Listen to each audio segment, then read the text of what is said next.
नमस्कार, मैं हूं सौरभ शर्मा। मोदी शासन के 20 साल आज पूरे हो गए। 7 अक्टूबर को ही मोदी गुजरात के मुख्यमंत्री बने थे और आज से मोदी शासन का 21वां साल शुरू हो रहा है। प्रधानमंत्री ने 20 साल में कई बड़े फैसले किए, कई कड़े फैसले भी लिए, लेकिन नरेंद्र मोदी का सबसे मुश्किल फैसला क्या था, इसके लिए मोदी को रात रात भर जागना पड़ा। ऐसा कौन सा मिशन था जिसकी मिनट टू मिनट मॉनिटरिंग करनी पड़ी? मोदी का वो ऑपरेशन जिसमें उन्हें आर्मी, एयरफोर्स, नेवी सबको लगाना पड़ा। और सबसे बड़ी बात, पहले साल से ही मोदी की सबसे बड़ी परीक्षा कैसे शुरू हुई?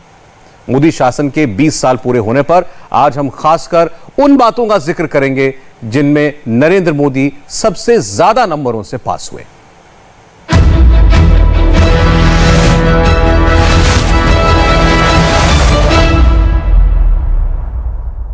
आज के ही दिन 20 साल पहले मुझे जनता की सेवा का एक नया दायित्व मिला था। लोगों के बीच रहकर लोगों की सेवा करने की मेरी यात्रा तो कई दशक पहले से चल रही थी, लेकिन आज से 20 वर्ष पूर्व गुजरात के मुख्यमंत्री के रूप में मुझे नई जिम्मेदारी मिली थी। शासन के 20 साल पूरे हुए तो नरेंद्र मोदी उत्तराखंड ही क्यों गए? प्रधानमंत्री ने हिमालय की तरफ जाने का फैसला ही क्यों लिया? सरकार के मुखिया के तौर पर पहले मुख्यमंत्री और फिर देश के लोगों के आशीर्वाद से देश के प्रधानमंत्री पद पर पहुंचना, इसकी कल्पना मैंने कभी नहीं की थी। 20 वर्ष की ये अखंड यात्रा आज अपने 21वें वर्ष में प्रवेश कर रही है। मोदी का 21वां साल शुरू हुआ है। प्रधानमंत्री अब नई यात्रा की तरफ निकल पड़े हैं। उत्तराखंड बहुत से लोगों के लिए चुनाव का मैदान होगा। मोदी के लिए ये जमीन उनकी कर्म भूमि है। ये भूमि इसलिए मेरे लिए महत्वपूर्ण है, इस भूमि से मेरा नाता मर्म का भी है, कर्म का भी है, सत्व का भी है, तत्व का भी है। सोचिए, केदारनाथ,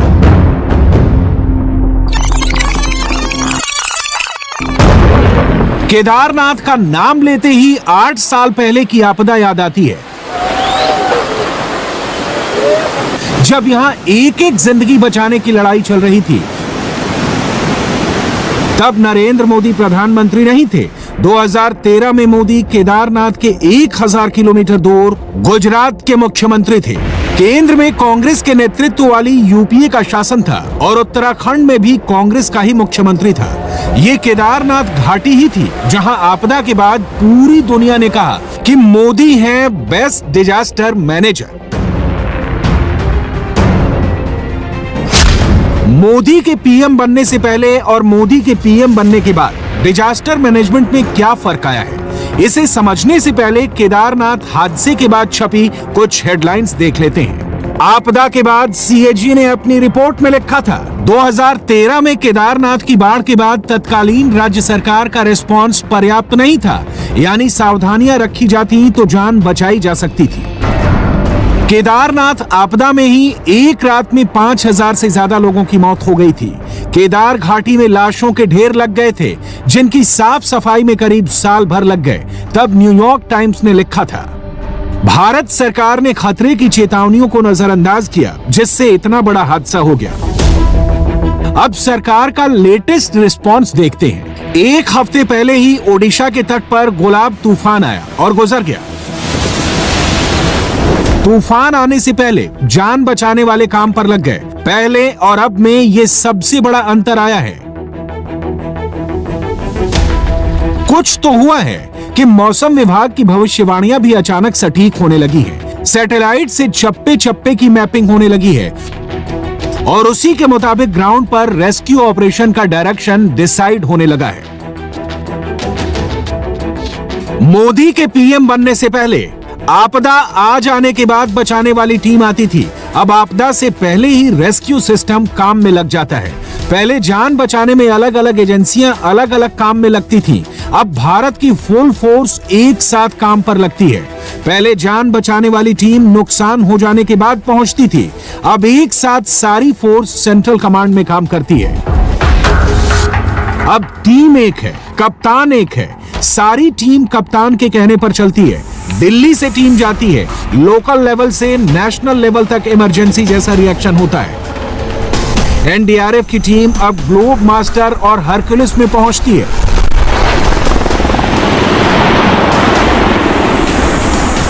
इससे रिस्पॉन्स टाइम बहुत कम हो जाता है और जान बचने की संभावना कई गुना बढ़ जाती है। 7 साल पहले तक एनडीआरएफ की टीम को समय पर प्लेन भी नहीं मिल पाता था। तब मामला मंत्रालयों में फंस जाता था। एनडीआरएफ होम मिनिस्ट्री के तहत काम करती है, जिसके पास सिर्फ बीएसएफ का प्लेन होता है। ग्लोब मास्टर और हरक्यूलिस देने का फैसला डिफेंस मिनिस्ट्री लेती है। अब प्लेन मिलने में कोई संकट नहीं आता, क्योंकि सबकी मॉनिटरिंग पीएम की होती है।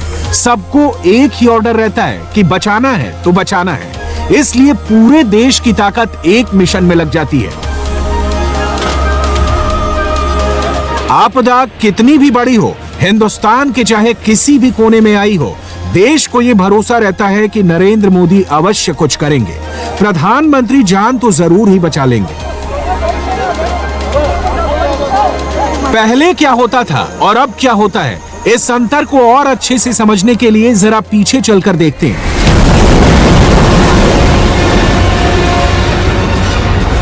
इसी देश में इन्हीं समुद्र तटों पर जब सुनामी आई थी तो 3 दिनों तक देश को हवा भी नहीं लगी कि हो क्या रहा है।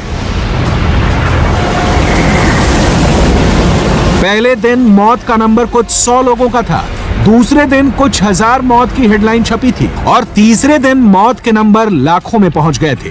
तब की सरकार हक्की बक्की थी, किसे निकालें, किसे बचाएं, किसको भेजें, निकालें तो कहां रखें, कैसे खिलाएं, कहां सुलाएं। ना कोई प्लान था, ना कोई एक्शन हुआ। अब क्या होता है, कुछ एग्जाम्पल देखते हैं। टाउटे तूफान आया, तब मोदी ने बचाया। यास तूफान आया तो भी मोदी ने तुरंत रिस्पॉन्ड किया।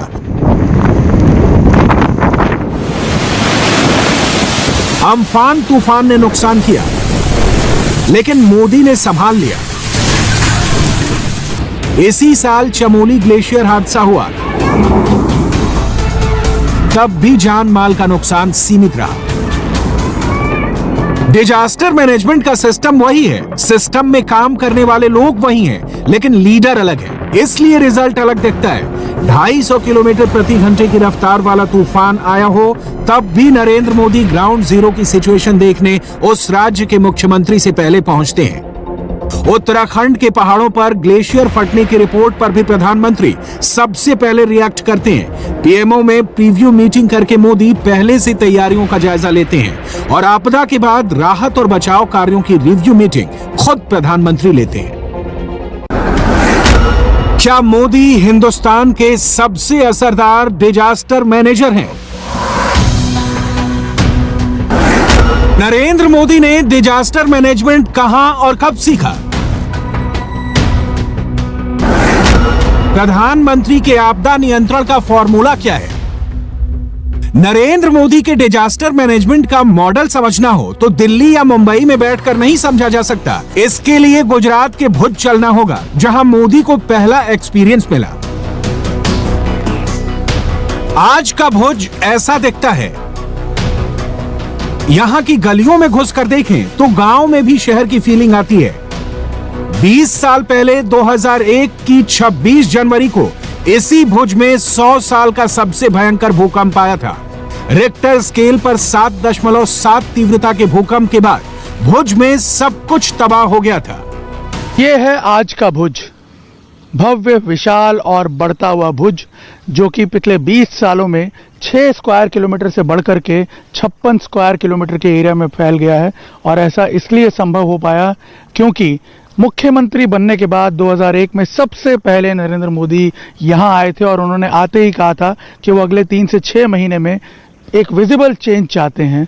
और उसके बाद जो उन्होंने ये अपनी सोच का प्रदर्शन किया, जो योजनाएं बनाई, ये उनका रिफ्लेक्शन है, उनके इम्प्लीमेंटेशन का रिफ्लेक्शन है। इस वक्त हम कच्छ के अंजार तालुका के भीमासर गांव में हैं और यहाँ आप देख सकते हैं कि ये इसके फर्स्ट लुक में अगर आप देखेंगे तो ये गांव जैसा लगता ही नहीं है।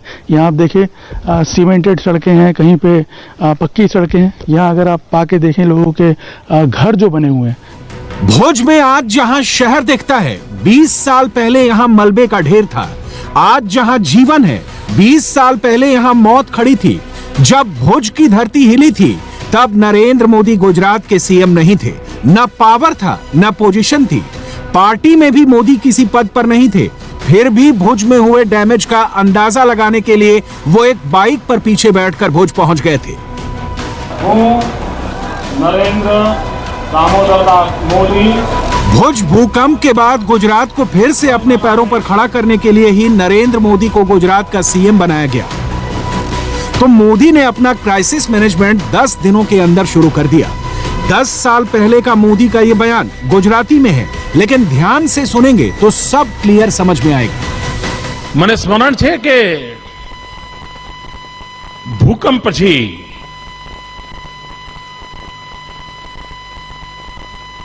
આટલા મોટા ભગીરથને કામ કેમ પાર પાડવું એક મોટી સમસ્યા હતી. મને વહીવટનો અનુભવ પણ નહોતો, હું નવો નવો આવ્યો હતો, પણ ઈશ્વરે મને એક વિચાર સુઝાડ્યો તે વખતે અને મેં સચિવ કક્ષાના અધિકારીઓને તાલુકાના ઇન્ચાર્જ બનાવ્યા હતા અને મેં એમને કહ્યું તો મને યાદ છે કે ઓક્ટોબર મહિનાની એ 20મી કે 22મી તારીખ હશે 2001. હજુ માંડ મને મુખ્યમંત્રી પદ પર 10 દિવસ થયા હતા અને મેં એમને કહ્યું હતું કે શુક્રવાર, શનિવાર, રવિવાર 3 દિવસ તમારે એ ભૂકંપગ્રસ્ત તાલુકામાં જ રહેવાનું. તમે જ ત્યાંના મુખ્યમંત્રી. તમને જે ઈશ્વર સારું સુઝાડે આ દુખિયારોની મદદ કરવા માટે જે હિંમતપૂર્વક નિર્ણય કરવો એ પણ કરજો. જવાબદારી મારી. 26 જાન્યુઆરી 2002 આખી દુનિયા ગુજરાતનો હિસાબ માંગશે कि भाई भूकंप ने 1 वर्ष थયું, તમે કર્યું શું? सीएम ने एकदम ग्राउंड लेवल पर जाकर सिचुएशन का पता लगाया। नरेंद्र मोदी आज गांधीनगर में बैठे बैठे फैसले लेते रहते तो ऐसा बिल्कुल नहीं हो पाता। गांधीनगर में बैठा बैठा जे स्थितिनो अंदाज आवे छे, धरती पर जाइए त्यारे अंदाज जुदो आवे छे। कच्छ के जिस चौबारी गांव के पास भूकंप का एपिसेंटर था, उसी गांव में मुख्यमंत्री बनने के बाद नरेंद्र मोदी ने अपनी पहली दिवाली भूकंप पीड़ितों के साथ मनाई। ये मोदी का कमिटमेंट था जिसने भुज, कच्छ और गुजरात को दोबारा अपने पैरों पर खड़ा करने में मदद की। मोदी के उस दौरे का इफेक्ट क्या था, ये वही बता सकता है जो वहां मौजूद रहा हो। गांव में लोग थे, गांव का माहौल एकदम, मतलब लोग एकदम सहमे हुए and people were all in pensive mood, but the way he connected immediately. अब वहां एक गांव का पंचायत भवन था या वहां सब लोग बैठे हुए थे और ज्यादातर लोग जमीन पर ही बैठे हुए थे, तो उनके लिए स्टेज बना हुआ था, कुर्सी लगी हुई थी। जाके ही sat with the people there, वही जमीन पे बैठ गए। लोगों के मन में आया कि नहीं, अब हमारे होप जो एक होता है ना, रे ऑफ होप, दैट बदलनी शुरू हुई है परिस्थितियां और आगे बदल जाए। 20 साल पहले भुज 6 स्क्वायर किलोमीटर का शहर था, आज वो 56 स्क्वायर किलोमीटर में फैल चुका है। जहां कच्चे घर थे वहां पक्के मकान हैं, जहां छोटे स्कूल थे वहां बड़े बड़े स्कूल हैं। ये अस्पताल देख रहे हैं आप। भुज में एक ऐसा वक्त था जब लोग इलाज के लिए चीख रहे थे, लेकिन कोई अस्पताल नहीं बचा था। उसी भुज में मोदी ने जीके जनरल हॉस्पिटल बनाया। मोदी ने सोचा था कि अस्पताल हमेशा रहना चाहिए। 17 साल बाद भी मोदी की बात सही साबित हो रही है। भारत के जीवन में पिछली शताब्दी का एक भीषण भूकंप कितना ही भयानक कौन हो, लेकिन पुनर्निर्माण का सपना छोटा नहीं होना चाहिए। पुनर्निर्माण का सपना ऐसा होना चाहिए कि हम आपत्ति को भी अवसर में पलट सके, इतना सामर्थ्य हमारे भीतर होना चाहिए। वो शब्द आज भी मेरे मन में गूंज रहे हैं। कुछ दिनों के बाद मेरे ही जिम्मे इस काम को करना आया और आज गुजरात गौरव के साथ कह सकता है, पूरा हिंदुस्तान इस बात से गौरव ले सकता है कि भूकंप पुनर्निर्माण के कार्य में जो गति गुजरात ने दिखाई है, जो दक्षता गुजरात ने दिखाई है, जो जन भागीदारी का नमूना पेश किया है, उन बातों को लेकर के यूनाइटेड नेशंस ने भूकंप पुनर्वसन के काम का श्रेष्ठ अवार्ड इस वर्ष गुजरात को दिया है। यह अपने आप में इस किए हुए कार्य को सम्मान प्राप्त हुआ। मोदी ने अस्पताल ऐसा बनवाया कि अगली बार भूकंप भी आ गया तो ये अस्पताल तो रहेगा। 9 तीव्रता वाला भूकंप भी आया तो ये झेल लेगा। जब मोदी मुख्यमंत्री बने तब उन्होंने एक ऐसे हॉस्पिटल की कल्पना की जो अगर 8 या 9 की इंटेंसिटी का अर्थक्वेक भी रिक्टर स्केल पर आए तो बिल्डिंग को कोई नुकसान ना हो, ताकि मरीजों को इलाज समय पर मिल सके। और ये बिल्डिंग जो है, मैं आपको बताता हूँ, बड़े ही यूनिक स्टाइल से तैयार की गई है। बेस आइसोलेशन टेक्निक, अमूमन आपने देखा होगा बिल्डिंग ग्राउंड के साथ अटैच होती है, लेकिन यहाँ पे ग्राउंड और बिल्डिंग के बीच में ये देख सकते हैं बेयरिंग और पैड लगाए हुए हैं। इसका असर ये होता है कि जब अर्थक्वेक आता है तो बिल्डिंग जो है वो ग्राउंड से शेक करने लगती है, लेकिन यहाँ पे आप देखेंगे बिल्डिंग जो है वो पैरेलली मूव करेगी और इसीलिए बिल्डिंग को मिनिमम डैमेज होगा, या तो डैमेज होगा भी नहीं। बताया जा रहा है कि ये बिल्डिंग इस तरह डिजाइन की गई है कि यदि 8 या 9 की इंटेंसिटी का अर्थक्वेक भी आता है तो अब इस हॉस्पिटल की बिल्डिंग को कोई नुकसान नहीं होगा।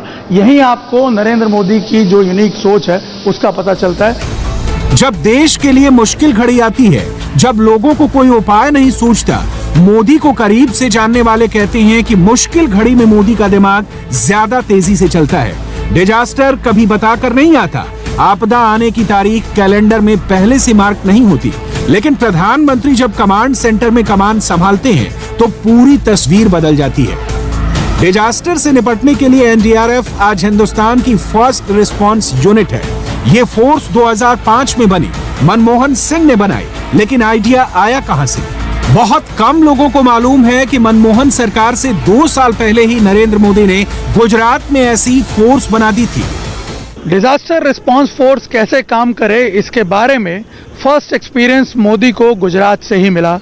भुज मोदी की पहली और बड़ी प्रयोगशाला थी और उससे मिले अनुभवों को मोदी अब बखूबी नेशनल लेवल पर इम्प्लीमेंट कर रहे हैं। केंद्र सरकार ने 2004 में आई सुनामी के बाद एनडीआरएफ का गठन करने की योजना बनाई, लेकिन नरेंद्र मोदी ने गुजरात में उससे पहले ही स्टेट डिजास्टर रिस्पांस फोर्स की रचना कर ली थी।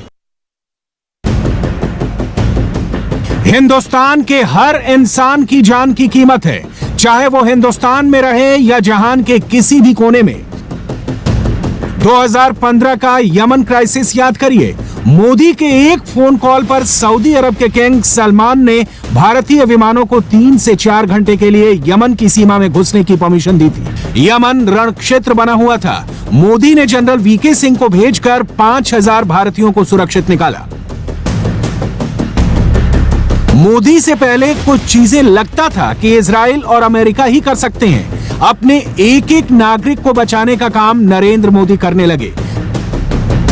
आपदा पहले भी आती थी, आपदा अब भी आती है, आपदा आगे भी आएगी, लेकिन हर भारतीय की जिंदगी सही सलामत रहेगी, इसका भरोसा अब पहले से ज्यादा है।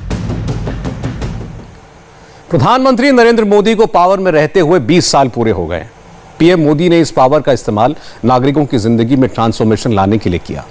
पावर से सामाजिक परिवर्तन भी आता है, देश की प्रोग्रेस भी होती है। Power ease of doing business के लिए भी चाहिए और ईज ऑफ लिविंग के लिए भी। पावर को लेकर मोदी का विजन यही रहा है। आज पूरी दुनिया क्लीन एनर्जी की बात कर रही है, लेकिन नरेंद्र मोदी ने क्लीन एनर्जी की अहमियत को काफी पहले समझ लिया था। पिछले 20 साल में मोदी की पावर पॉलिसी पर देखिए एक और खास रिपोर्ट।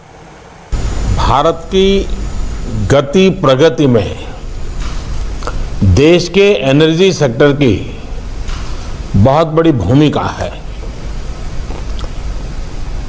एक ऐसा सेक्टर है जो ईज ऑफ लिविंग और ईज ऑफ डूइंग बिजनेस दोनों से ही जुड़ा हुआ है। पावर सेक्टर में हम जिन 4 मंत्रों को लेकर चले वो है रीच, रीइंफोर्स, रिफॉर्म्स और रिन्यूएबल एनर्जी।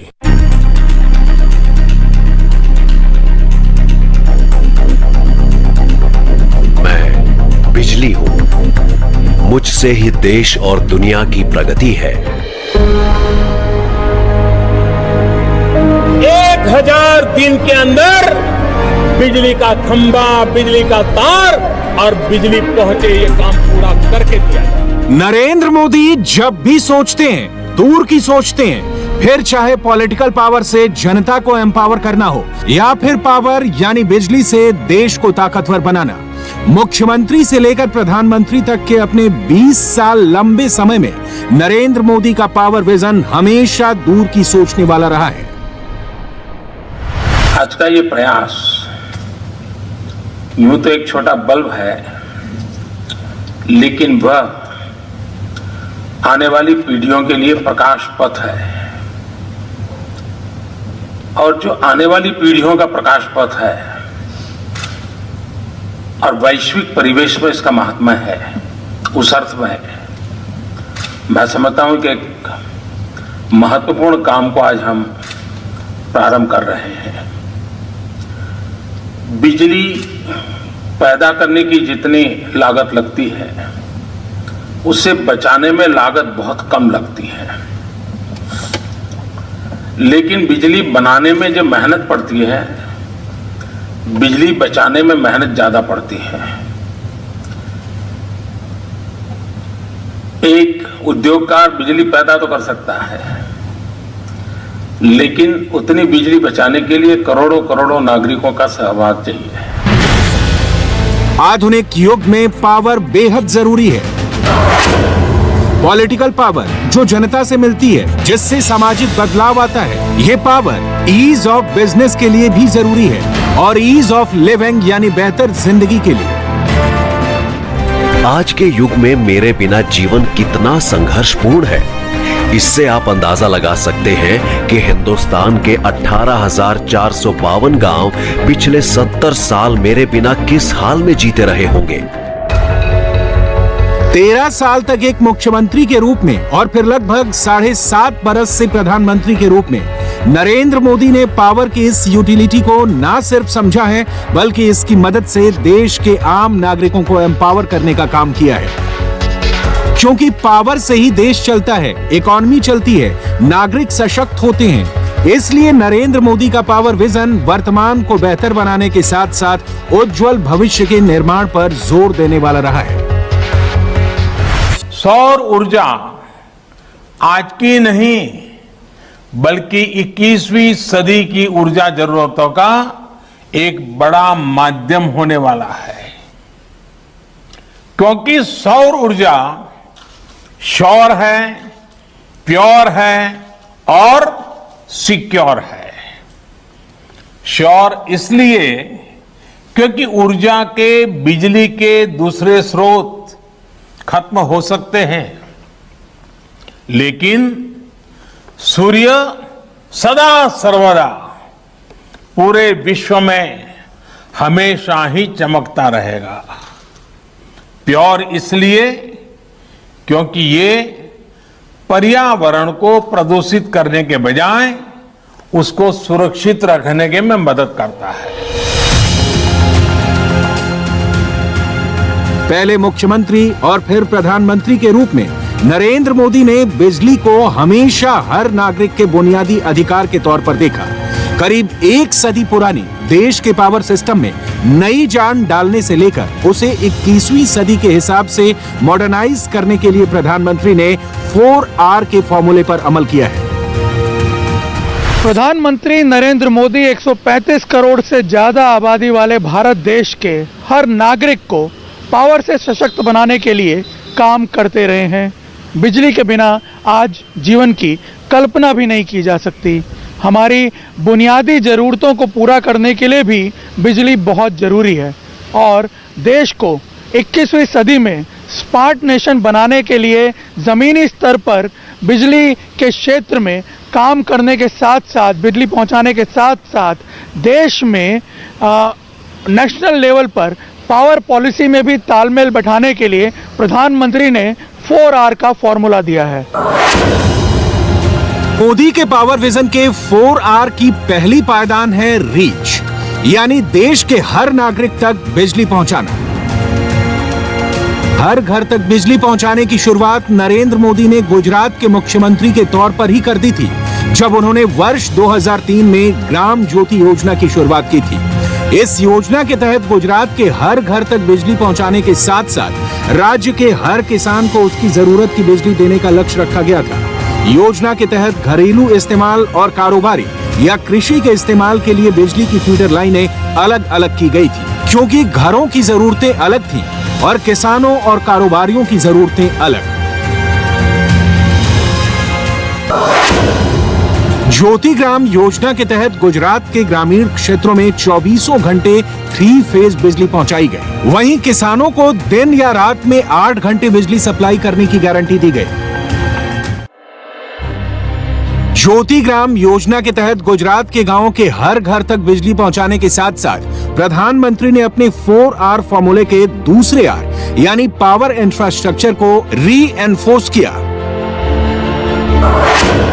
इसके तहत गुजरात में बिजली की सप्लाई की लाइनों में भी सुधार किया गया। हाई और लो टेंशन केबल्स डाले गए, नए ट्रांसफार्मर, बिजली के खंभे और रीवायरिंग करके गुजरात के पूरे पावर इंफ्रास्ट्रक्चर को बदल डाला गया था। करीब 800 करोड़ रुपए की लागत से ज्योतिर्ग्राम योजना को 2006-2007 में पूरा कर लिया गया था। मंजुला सुब्रमण्यम जो गुजरात विद्युत बोर्ड के चार्ज में थी, उन्होंने पूरा हिसाब लगा के कहा कि 800 करोड़ रुपए की लागत से यह काम हो सकता है। अब उस समय स्टेट का बजट करीबन 80,000 करोड़ का था और उसमें से 800 करोड़ वैसे देखे तो एक ही परसेंटेज था, मगर वो कैसे निकाले वो एक बड़ी समस्या थी। किंतु जब मीटिंग की गई तो उन्होंने अपनी राजकीय इच्छा शक्ति से ये कहा कि आप कुछ भी करिए, मगर ये 800 करोड़ रुपए आप 2 साल में लगाइए, जिससे हर गांव में 24 घंटे बिजली उपलब्ध हो, विद्यार्थी अपनी पढ़ाई कर सके, महिला अपने उपकरणों का उपयोग कर सके और छोटे मोटे जो कोई मैन्युफैक्चरिंग का काम है वो भी इन्हीं के साथ चल सके। ये नरेंद्र मोदी की दूरदर्शी सोच ही थी कि ज्योति ग्राम योजना से गुजरात अपने हर गांव तक बिजली पहुंचा सका और किसानों को बिजली ऑन डिमांड मिले। ज्योति ग्राम योजना की सफलता को देखते हुए ही नरेंद्र मोदी ने प्रधानमंत्री बनने के बाद इसे पूरे देश में ग्राम ज्योति योजना के नाम से लागू किया। बिना बिजली संकट दूर किए बिना, व्यवस्थाओं में सुधार किए बिना, पुराने सिस्टम का आधुनिकीकरण किए इस तरह की योजना की शुरुआत नहीं की जा सकती। पुरानी ढर्रे से काम नहीं होते, पुरानी परंपराओं से नहीं हो सकता है। एक आमूलचूल परिवर्तन करके नए इशारे से चलना पड़ता है, नई दिशा, नई गति पकड़नी पड़ती है। ये योजना पिछले 3 वर्षों में किए गए केंद्र सरकारों के प्रयासों की भी एक प्रतीक है। दीनदयाल ग्राम ज्योति योजना के तहत देश के ग्रामीण इलाकों में बिजली के बुनियादी ढांचे में सुधार लाने और 6 लाख गांवों तक बिजली पहुंचाने का मिशन शुरू किया गया। इस योजना के लिए केंद्र सरकार के ऊर्जा मंत्रालय ने गर्व 2 ऐप लॉन्च किया। इस ऐप से देश के सभी 6 लाख गांवों में बिजली सप्लाई का रियल टाइम डेटा जुटाया जाता है। गर्व 2 ऐप से ग्रामीण इलाकों में बिजली पहुंचाने की योजना में पारदर्शिता आई है। गुजरात के मुख्यमंत्री रहते हुए ही नरेंद्र मोदी ने बिजली सिस्टम में सुधार के बड़े कदम उठाकर एक बड़ा विजन देश के सामने रखा था। इस विजन को आगे बढ़ाने का काम उन्होंने प्रधानमंत्री के रूप में किया है। बरसों से बिजली के लिए तरसते हिंदुस्तान के सभी 6 लाख गांव आज बिजली से रोशन हो रहे हैं। ग्राम ज्योति योजना के तहत मई 2018 तक देश के हर गांव तक बिजली पहुंचाने का टारगेट रखा गया था, लेकिन भारत ने नरेंद्र मोदी के नेतृत्व में 28 अप्रैल 2018 को ही देश के हर घर में बिजली पहुंचाने का लक्ष्य हासिल कर लिया। आइए लाइसांग गांव के सभी नागरिकों नमस्ते। देखिए बिजली तो आई तो मैं भी आपके गांव में पहुंच गया। देश के हर गांव में बिजली पहुंचाने के साथ साथ पीएम मोदी ने 25 सितंबर 2017 को सहज बिजली हर घर योजना सौभाग्य की शुरुआत की। इस योजना का मकसद था देश के हर गांव के हर घर में बिजली पहुंचाने का। योजना के तहत यह तय किया गया कि 31 सितंबर 2018 तक देश के हर गांव के हर घर में बिजली पहुंचा दिया जाए। बिजली को लेकर पीएम मोदी का विजन है, यह बदलाव का प्रतीक है। बिजली आने से नागरिकों की जिंदगी भी बदलती है और देश का भाग्य भी। देश बिजली संकट को पीछे छोड़कर अब बिजली सरप्लस हो रहा है और ये सब कुछ एक बड़ी रणनीति के तहत नहीं, नई अप्रोच के साथ, नई नीतियों के साथ मल्टी डायमेंशनल स्टेप उठाने से हुआ है। प्रधानमंत्री के 4R वाले पावर विजन का तीसरा R है रिफॉर्म यानी सुधार।